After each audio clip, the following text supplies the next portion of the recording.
En la audiencia de hoy tenemos el privilegio de contar con la presencia de Nicole Pichardo Almonte. Ella es candidata a diputada por la circunscripción número 4 de Santo Domingo Este por el partido Opción Democrática. Una joven dominicana que, tengo que decirlo, emana lindos valores de nuestra juventud. Bienvenida al Tribunal de la Tarde, Nicole. Gracias por invitarme y gracias por mencionar mi apellido materno. Me encanta. Mira, nos gustaría saber, empezando esta entrevista, ¿qué te motiva con apenas 25 años de edad, ¿verdad? La edad mínima para aspirar a este cargo electivo. ¿Qué te motiva a participar en la política? Yo creo que es una responsabilidad ciudadana. Yo creo que a veces entendemos la política electoral como lo único político y nuestra existencia misma es política. Todo el tiempo, todas las decisiones son políticas. Y yo vengo de una trayectoria, aunque tengo 25 años de edad, de activismo social y político. Y lo que me motiva, y creo que también motiva a muchas de las juventudes que me acompañan en Opción Democrática, es un cambio de paradigma en la clase política y la arena política. Eso no necesariamente implica que las únicas personas que pueden hacer buena política, eso es exclusivo de un solo partido, no. Pero yo creo que nosotros estamos ya un poco cansados de exigir en las calles sin tener una clase política, un brazo político que escuche esas demandas. En mi caso particular, yo empecé por el activismo a favor de una sociedad libre de violencia para nosotras, las mujeres y las niñas dominicanas. Y tú te pones a pensar, debería ser eso un tema prioridad nacional, sí, porque cada 48 horas aquí matan mujeres y niñas. Y eso es una cifra vergonzosa. Nosotros no podemos irnos afuera a jactarnos de que este país ha avanzado, que este país es un oasis, cuando todavía aquí matan mujeres y niñas todos los días. Entonces, cuando tú dedicas tu vida, tu existencia, tu identidad a pelear por eso en las calles, y a sentir que la clase política no habla el mismo idioma que tú, no entiende eso como un problema prioritario como tú, creo que es una responsabilidad dar el paso hacia la política electoral. Y por eso lo hice. Sí. Hay una expresión que uno la está escuchando constantemente, habla de la cultura fast food, todo rápido y sobre todo las nuevas generaciones que digamos que quieren las cosas y las quieren rápido y más fácil. En este caso, ¿por qué lo haces a través de un partido no tradicional? Tomando en cuenta que aquí tenemos una tradición histórica de 3 partidos que son los que regularmente del sistema siempre han dominado la estructura del Estado. Yo creo que es una crítica de la inmediatez muy válida. Creo que yo la he vivido, creo que me la han criticado, creo que se la he criticado a otras personas. Son parte de las cosas que cambian de la sociedad. La sociedad cambia mucho, muy rápido. Pero, sin embargo, los partidos, algo muy interesante sobre los partidos es que para mí los partidos son medio, no fin.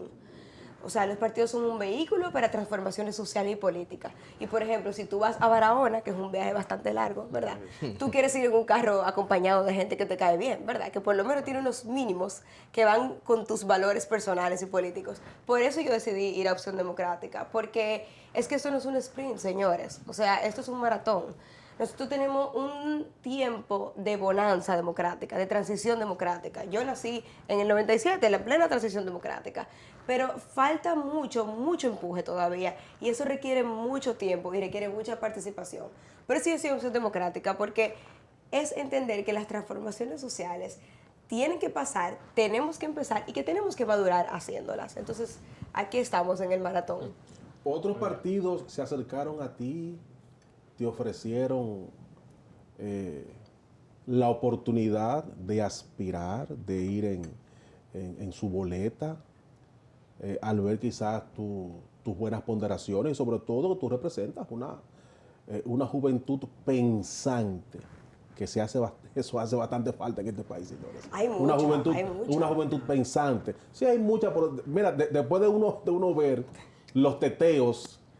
Yo voy a escribir un libro, Teteos en tiempos de tormenta, de ver lo que ocurrió el amor en los tiempos de tormenta. La verdad que uno dice, señor, algunos muchachos y muchachas, como que se le ha ido la guagua. Entonces, tú que eres una jovencita que ha venido descollando en la política, eres principiante, pero te expresas muy bien. Otros partidos te han dicho, mira, ven por aquí a ver que por aquí tú tienes más oportunidades, somos grandes. He recibido bastante respeto, incluso de personas, muestras de respeto y de apoyo, incluso de personas del mismo municipio, de otros partidos. De eso me siento muy agradecida, pero no he recibido directamente esa proposición porque creo que es muy obvio que yo estoy muy atada a mis valores y a mi partido. ¿Y cuáles son esos valores?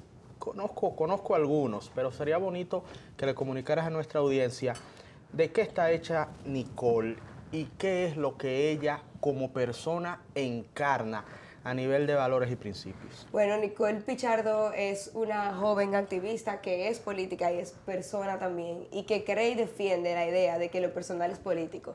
Y eso implica que nosotros tenemos una responsabilidad como ciudadanos y como personas en las decisiones que se toman día a día en todas las instituciones de este país. ¿Qué hace Nicole Pichardo? Que la ata a Opción Democrática es un partido, primero, que rinde cuentas. A mí me parece súper importante devolverle a la ciudadanía la fe en los partidos como instituciones y como estructuras. Transparencia. Transparencia. Lo segundo, Opción Democrática es un partido paritario. Estatutariamente, porque hay muchos partidos que son estatutariamente paritarios, pero en la práctica también. En Opción Democrática las mujeres ocupamos la mitad de los puestos de toma de decisiones y no ha sido la cuota a favor de nosotras, para que sepan, la tenemos que usar a favor de los hombres, porque tenemos mayor militancia femenina. O sea que en Opción Democrática las mujeres son mayoría. Somos mayoría. Oh, pero Somos mayoría en los puestos de toma de decisión. Interesante. Hay una paridad, o sea, hay un equilibrio. Pero es importante mencionar esto porque República Dominicana, y estamos en el año de las encuestas, todas las encuestas confirman las mujeres son el 51% del padrón. Estamos en los partidos políticos, estamos en las empresas, pero en la política todavía no estamos a un nivel de representación digna. Y la política cambia cuando las mujeres nos involucramos, por razones obvias, porque somos socializadas de una manera diferente y lo que traemos a la mesa es diferente. No es una competencia de sexos, es simplemente una mirada distinta. Por ejemplo, una de las cosas que más me apasiona a mí llevar al Congreso es el tema de la política de cuidado. Las mujeres nos incorporamos al mercado laboral masivamente hace alrededor de unos 80, 70 años. Esa incorporación se dio por dos razones, por razones pragmáticas y por razones ideológicas. ¿Qué pasa? Eso creó una crisis de cuidado, porque había unos roles que cubríamos dentro del ámbito privado que ahora no podemos cubrir porque estamos en el ámbito público. O sea, en resumen, la mujer en el siglo XXI, estamos fuera de la casa en el siglo XXI, pero dentro de la casa seguimos en el siglo XIX. Y eso crea una crisis de cuidados, y eso crea un problema económico, porque las mujeres aceptan, por ejemplo, empleos que son altamente informales para que les permitan cuidar. Por ejemplo, Carmencita, que vive en Herrera. Ella es madre joven, que el municipio de Santo Domingo Este, al que yo aspiro a representar, está lleno de madres jóvenes. ¿Qué vamos a hacer con la madre como Carmencita? Ella va a optar trabajar, por ejemplo, en una banca de lotería que está en una esquina de su casa, porque le permite ver a su hijo y a su hija mientras ella trabaja. Pero yo lo que quiero es que Carmencita trabaje, estudie y salga para adelante. ¿Cómo ella lo va a hacer si, por ejemplo, solamente hay un CAIPI en Herrera? Un solo centro de atención integral. ¿Y qué tú propones entonces Para en cuanto eso a la creación de los CAIPI? Para nosotros proponemos, lo chulo de los CAIPI, que son increíbles, una de las políticas públicas más brillantes que se ha tenido en la República Dominicana, es que son muy estandarizados. Por ejemplo, Herrera, que es una zona altamente urbana, muy poblada, necesita un CAIPI grande para poder responder a la demanda. Pero hay sectores que son mucho más pequeños a nivel nacional, que necesitan otro tipo de soluciones que no necesariamente son tan estandarizadas y enlatadas. Por ejemplo, estudiar estructuras de cuidado que ya existen para que el Estado haga alianzas y subsidie las que ya existen. Por ejemplo, en Bonao, la persona que trabaja en mi casa, se llama Sonia, ella vive en un pueblecito de Bonao. Si ella quiere mandar a su hija al CAIPI, ella tiene que mandarlo en un motor 45 minutos. Tú no quieres montar a un niño en un motor 45 minutos. Claro. Entonces, ¿qué tú estudias? Un sistema nacional de cuidados, que es lo que yo propongo desde el Congreso, quiero proponer desde el Congreso, estudia la demografía nacional y empieza a crear soluciones de acuerdo a esas demandas. Pero no solamente para la primera infancia, sino también para las personas mayores que están desatendidas por esos cuidados. Una preguntita, pero estilo Nueva York, que muchas damas, claro, se capacitan. Y que desde sus hogares cuidan niños y el gobierno los supervisa y el gobierno les paga. Claro, y se fiscaliza, que es lo más importante. Y se dignifica esa labor de cuidado. Se puede hacer eso aquí, ¿verdad? Y parte de un modelo que ha sido exitoso de políticas públicas, como bien reconoces, con los CAIPI. Hiciste algo ahí muy bonito, que ojalá muchos jóvenes políticos hagan. El asunto no es quemar la pradera. Del pasado hay cosas que cuestionamos, pero también hay fundamentos sobre los cuales se puede seguir construyendo futuro. Ese nivel de objetividad nos otorgará políticos con los pies en la tierra, y que no se alejen en base a ideales que a veces se quedan muy etéreos de la realidad de nuestra gente. No todas las ideas pueden aterrizarse y qué bonito que lo planteas de esa manera. El punto de la parte feminista, que muchas veces hay un sector conservador de nuestra sociedad, Santo Domingo Oeste no escapa a eso, a veces quizás que no entienden el discurso, es que le parece demasiado radical. ¿De qué se trata esa parte de la defensa de los derechos de las mujeres? ¿Y por qué es tan cuestionada por ciertos sectores conservadores? Hay una definición de feminismo que me encanta, que es la idea radical de que las mujeres son personas. O sea, es tan radical de que somos personas. Y eso implica que crecemos en contextos que somos socializadas de manera distinta, igual que ustedes, los hombres. Claro. Ponerse los lentes de la igualdad de género es entender eso. Por ejemplo, una política pública, que fue los estudios que estoy haciendo ahora, que no se hace pensando en la perspectiva de género, es una política pública que va a tener baches importantes. Por ejemplo, si tú implementas un WhatsApp para que los hombres empiecen a chequearse más la próstata en los hospitales públicos, tú tienes que pensar que los hombres son los que menos sacan tiempo para ir al médico, por un tema de socialización de género. Ellos están educados para aguantar más dolencias, porque ese hombre que se queja, se va a quejar de ese dolorcito viejo. Eso es un tema de género que afecta una política pública, que impacta a una sociedad. Igual pasa con las mujeres. El feminismo es esta idea, esta forma de ver la vida, de entender que la única manera de sobrepasar la violenta desigualdad que nosotros vivimos es entendiendo eso. Por ejemplo, República Dominicana es un país altamente violento. De hecho, hay muchísimas publicaciones sobre la violencia dentro de las escuelas. Hay violencia en todos los niveles, del maestro al alumno, del alumno al maestro, del alumno a sus pares. Sí. Es una sociedad violenta. Estructuralmente violenta y nos afecta a todos. Claro, es estructuralmente violenta y nos afecta a todos, pero hasta que nosotros no pongamos esa igualdad en el centro, desde la educación, por ejemplo, no vamos a poder resarcir esos roces. O sea, nosotros tenemos, por favor, señores, las mujeres que matan todos los días ya han denunciado. Y los hombres se matan cuando las matan. ¿Qué alegan? Que no tienen existencia sin ellas. Eso es una parte de una socialización de violencia. Si tú no eres mía, no vas a ser de nadie. Y si tú no eres de nadie, tampoco no existo. Me mato. ¿Qué es eso? Yo creo, y ustedes son 3 hombres, y yo estoy segura que me van a desmentir, ningún hombre nace violento. Ni ninguna mujer nace víctima. Es verdad. Todo es fruto de una socialización. Una socialización. Y por ejemplo, eso de decirle a los niños, no, que el niño que te molesta es porque te gusta, porque te quiere. Le estamos diciendo a las niñas desde pequeñas que el maltrato es amor.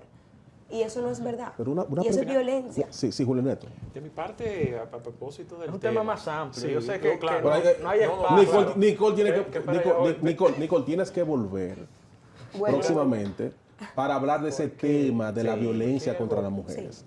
Sí, me encanta ese tema. Y a propósito de esa línea, tú sabes que aquí nosotros tenemos, digamos, una cosa es el país que tú quieres y otra es el país que tú tienes. Claro. Y nosotros arrastramos una cultura conservadora y sobre todo que nuestras instituciones, según esas mismas encuestas que hiciste referencia anteriormente, nuestras sociedades confían en la iglesia como institución. La iglesia tiene una línea con el tema de las 3 causales, que siempre había una discusión. Sí. Sabemos que, como tú estás en Opción Democrática, abraza una ideología distinta, ¿verdad? La de los otras la ideología de los tradicionales. Sí. Y desde hay que reconocerle eso, Opción Democrática, en una partidocracia sin ideologías. Fíjense como el hecho de que ella pertenezca a Opción Democrática nos da una idea de cuáles son sus posturas. Eso es un reconocimiento que hay que hacerle a Opción Democrática, que por lo menos en eso muestran algo de coherencia a nivel ideológico. Usted puede estar de acuerdo o no, pero usted trae ahí un PLDista y usted no tiene idea. No, usted no tiene idea de qué es lo que piensa, o un pueblista, o un PRMista. No, los PRMistas también. Usted no tiene idea de cuál es su postura, si es conservador o si es liberal. Pero fíjate qué bonito. Se vendieron como socialdemócrata y muchachos, en el papel. Pero eso es parte de lo que tenemos que hacer, volver a traer las ideas a la política. Continúa el hilo, pero era para hacerle ese reconocimiento de la iglesia. El tema de lo de las 3 causales, el tema del aborto. Ese temita. Pero miren, yo creo que eso es una percepción errónea a veces, porque dentro de la misma iglesia como institución hay discrepancias, por ejemplo, con las 3 causales. O sea, la iglesia hace muchísimo trabajo comunitario y ha vivido en carne propia la violencia que sufren las niñas, por ejemplo, en los sectores populares dominicanos. Y básicamente hemos tenido muchísimos padres, el padre Rogelio es uno, que dice, señoras, o sea, ustedes no saben lo que viven las niñas.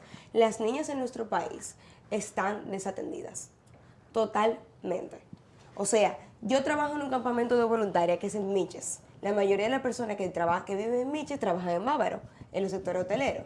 Esas niñas son, en su casa, niñas, hijas, esposas y madres, de los papás, de los hermanos y de los hermanitos. O sea, ellas llegan a clase cansadas porque cuando salen de clase tienen que hacer oficios, hacer comida, hacer cena. Todos esos cuidados se recaen sobre ellas. Y sobre todas las cosas, señores, tenemos un sistema educativo que no contempla la educación sexual integral. Y eso es un problema porque perpetúa y tapa todos los tipos de abuso. O sea, una persona que no le dan el lenguaje para denunciar cuando su integridad ha sido violentada es una persona que va a guardar muchísimo historial de abuso. Y de hecho, en el 2021, el 6º delito más denunciado fue el incesto en República Dominicana. Para que sepamos eso. Sí, pero hay un ese es el tema. país donde vivimos y ese es el tema que tenemos que estar hablando ahora. El asunto es que no hay consenso. Sí, perdóname, Todavía no hay perdóname. consenso ni siquiera en qué debería ser esa educación sexual. Nosotros como sociedad y como entes políticos tenemos que ponernos de acuerdo en totalmente. eso. Tampoco hay consenso. Imaginemos que eres electa.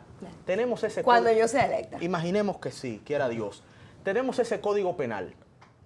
El punto de las causales lo tiene detenido. ¿Estarías de acuerdo? Yo particularmente estoy de acuerdo en que ese solo punto, que está deteniendo otros avances en otras áreas del Código Penal, sea retirado del Código Penal y discutido en una ley especial y pueda entonces dársele cabida a la aprobación del Código Penal sin el punto de las causales? Al Congreso se va, yo trabajé en el Congreso 2 años con el diputado José Horacio Rodríguez, Ok. un referente para mí. Al Congreso se va a pensar en el país que queremos ser y a crear consensos, pero a no tenerle miedo a disensos. No es verdad que las causales son lo que han parado el Código Penal. ¿Qué es lo que ha parado? Uno de los puntos más neurálgicos que ha sido problemático con este Código Penal es la prescriptividad de la corrupción. ¿Por qué? Porque se establece, como está redactado, que prescriban estos crímenes a 20 años. Y uno dice, claro, hay un derecho de estar tranquilo, hay un derecho que no se puede violentar legítimo de la persona, tiene que tener derecho a estar tranquilo después de 20 años. Pero ¿qué pasa en un país donde la clase política es la misma, de hace 30 años? O aumentamos ese tiempo de prescriptividad o no ponemos prescripción. Y eso es una de las cosas que tiene muy parado el Código Penal y lo ha parado tanto en los debates públicos como en los debates dentro de la comisión. Es importante saber. ¿Cuál es el planteamiento? A ver, 20 años. 20 años para que a mí me prescriba. parece... A mí me parece Bien, Es bien. una conversación que La tenemos que corrupción tener. no debe de prescribir nunca, la corrupción. Es una conversación que tenemos que tener. Porque el que se robó unos cuartos cuando Balaguer a los 12 años Pero- y está vivo, sigue siendo un ladrón. Pero abre la puerta a la impunidad. Exacto. Pero abre la puerta a la impunidad. Lo triste es tener que esperar 20, 30, 40, 50 años, porque también hay límite de recursos. En lo que tú persigues el de hace 50 años, ¿qué pasó el día Pero es importante saber que si se abre el O con el de expediente hoy. ya, o sea, si se abre el Bueno, expediente ya. Yo le voy a decir una cosa a ustedes. Si se abre el Yo vi un expediente. reportaje recientemente de China. En China han metido preso en los últimos años Xi Jinping más de 1000 funcionarios militares y civiles. Pero tú estás hablando de una Pero dictadura. preso y mal Estás preso. hablando de una China dictadura. es una dictadura comunista. es un tema Pero romántico. volvamos. Pero tú no decías eso allá cuando tú fuiste a China, Ernesto. Tú lo dices aquí. Yo lo dije allá. No, allá no. Yo no. tuve la insensatez. Sí, lo dice allá. Tuve la insensatez de decir en China que fue un abuso lo que se le hizo a Taiwán. Me mandaron a callar. ¿Te mandaron a callar? Claro, me mandaron a callar. Pero tú porque estás bien. no fue Tú inteligente estás eso. bien, pero que tú- entonces- China es un ejemplo. Pero es importante Porque tener China en es cuenta una dictadura. eso, señores. O sea, hay una clase política que se recicla y se recicla y se recicla, donde la ciudadanía va a ver una luz al final del túnel. No, pero ok, vuelvo a la pregunta. Tenemos el tema de la prescripción y de las causales. ¿Estarías de acuerdo? Llegamos a un consenso a la prescripción, que creo que sería hasta más fácil que el de la causal. no se ha logrado. Créanme. No se ha logrado el Pero consenso con la se puede prescripción. lograr. ¿No estás de acuerdo con sacar las causales para una ley Yo especial? estoy de acuerdo con que quitemos la penalización en el Código Penal y abramos una ley especial de salud integral Está para lo la mujer. mismo, no hay consenso ahí aún. Al Congreso se va a proponer y a crear Y consenso. mientras tanto, no hay código penal. No es verdad, no es verdad. Hay muchísimas cosas que están trabando ese Código Penal que la ciudadanía tiene que saber. Otra cosa importante de ese Código Penal, que yo sé que tú eres papá, la violencia hacia los niños y niñas. Dice que no se puede penalizar la violencia al menos que haya un patrón. pero eso es un problema, porque ¿quién define ese patrón? Ustedes saben qué pasa en los sectores populares de aquí, que hay muchísimos niños que tienen discapacidades físicas y motoras. Y la gente dice, no, ese muchacho lo que es necio. No, resulta que está en el espectro autismo. Claro. Le matan a golpes, pero el Código Penal dice que como solo le dieron una vez, aunque lo hayan dejado de una manera malograda, no va a la cárcel. Hay que arreglar el Código Penal. Hay que Entonces el arreglarlo. Código Penal tiene Pero puntos es que es un neurálgicos código que importantes. tiene 60 Es que hay que años. reformarlo, pero Hay eso que es lo que estamos reformarlo hablando. y a eso es que yo quiero ir al Y lo Congreso a tienen tener esa detenido, conversación. lo tienen detenido, entre otras razones, por el tema de las causales. Claro, y me encanta que se Vamos a reconozca quitar eso. las causales Miren. y en una ley especial. Es que la vamos a quitar y tú vas a ver que cómo se lo va a pasar. Porque hay un problema de clase Bueno, política. señores, Ok, señores, ok. verdaderamente Verá, y- Nicole, porque ha sido Muy más que una muy entrevista, interesante. una Nicole tiene dinámica. que venir aquí. Willy Neto, no nombra a Nicole aquí en el programa. Aquí. Nombra a Nicole aquí en el programa. Aquí. Necesitamos figuras como Nicole aquí. Sí, aquí no hay paridad. Aquí. Estamos de acuerdo. Exactamente. Sí. Aquí nada más hay una Está sola fuerte. dama, Mildred Chano y Kayla Reina. Dos damas. Sí, Mildred hoy Chano no y Kayla toca. Reina. Nicole haría un gran trabajo. En defensa de mi programa. Si, Nosotros mire, nos Nicole, turnamos, Nicole, si hay que nos turnamos. sacrificar a alguien, un Neto, vota al Neto. Oh, pero es que sí. Él iba a defender el programa. El ahora único mismo. que ha defendido este programa y tu salario era yo y me estás votando. Ahí está. Un abrazo a doña Mildred y a Keila. Nicole, gracias por Gracias haber por estado con nosotros. invitarme. Gracias a ustedes por invitarme. Y Muy buena conversación. éxitos. Señores, ojalá que Nicole llegue al Congreso. Vamos a Que saben llegar. los diputados y las diputadas que están ahí a falta de lectura. No. Te dije que emana Sí. principios e ideales, no lo decía por una pleitesía barata, sino que conozco un poquito de su Sí. trayectoria y es una joven que enorgullece a nuestra generación. Bueno, Así ya yo es. le llevo unos añitos, pero uno trata de... Esa Bueno, conversación gracias, sale. Nicole. Gracias por invitarme. Gracias, Nicole. De esta manera despedimos el Tribunal de la Tarde de hoy, jueves. Mañana viernes, por aquí mismo, por Telefuturo, Canal 23, de 5 a 6 de la tarde, en otra entrega similar.